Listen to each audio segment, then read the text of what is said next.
President Sheikh Mohammed bin Zayed ഇന്ത്യയിൽ. India UAE തന്ത്രപ്രധാന പങ്കാളിത്തം ശക്തമാക്കുന്നതിന്റെ ഭാഗമായി UAE president Sheikh Mohammed bin Zayed Al Nahyan ഇന്ന് ഇന്ത്യയിലെത്തി. പ്രധാനമന്ത്രി നരേന്ദ്രമോദിയുമായി അദ്ദേഹം കൂടിക്കാഴ്ച നടത്തും. കഴിഞ്ഞ 10 വർഷത്തിനിടെ അദ്ദേഹത്തിന്റെ 5ാമത്തെ സന്ദർശനമാണിത്. സാമ്പത്തിക ഊർജ്ജ മേഖലകളിൽ പുതിയ കരാറുകൾ ഒപ്പിടുമെന്ന് പ്രതീക്ഷിക്കുന്നു.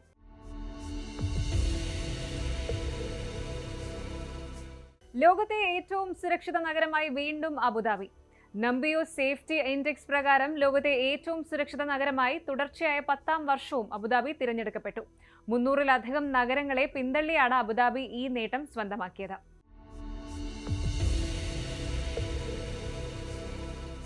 ബഹ്റൈനിലെ അവാലി നഗരത്തിന് പുതിയ മുഖച്ഛായ.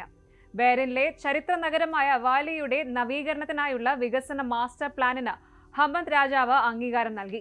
നഗരത്തിന്റെ പൈതൃകം നിലനിർത്തിക്കൊണ്ട് തന്നെ അത്യാധുനിക സൗകര്യങ്ങൾ ഒരുക്കാനാണ് ഈ പദ്ധതി ലക്ഷ്യമിടുന്നത്.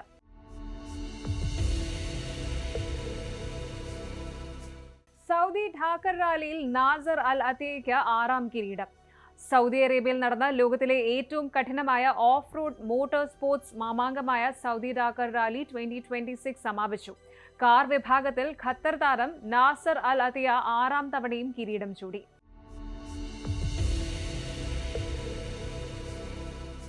രൂപയുടെ മൂല്യത്തകർച്ച പ്രവാസികൾക്ക് നേട്ടം. ഇന്ത്യൻ രൂപയുടെ മൂല്യം വീണ്ടും ഇടിഞ്ഞതോടെ ഗൾഫ് പ്രവാസികൾക്ക് പണം നാട്ടിലേക്ക് അയക്കാൻ അനുകൂല സാഹചര്യമാണ്.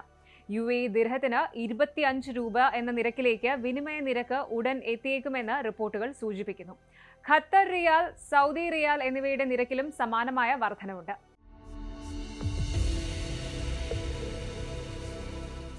ഒമാൻ വീണ്ടും പ്രവൃത്തി ദിനങ്ങളിലേക്ക് കടക്കുന്നു.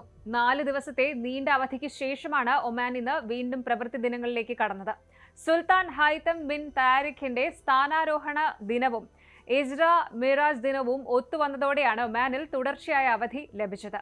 ബാങ്കുകളും സർക്കാർ സ്ഥാപനങ്ങളും ഇന്നു മുതൽ സാധാരണ നിലയിൽ പ്രവർത്തിച്ചു തുടങ്ങി. കൂടുതൽ വാർത്തകൾക്ക് News 18 Keralam YouTube channel subscribe ചെയ്യുക.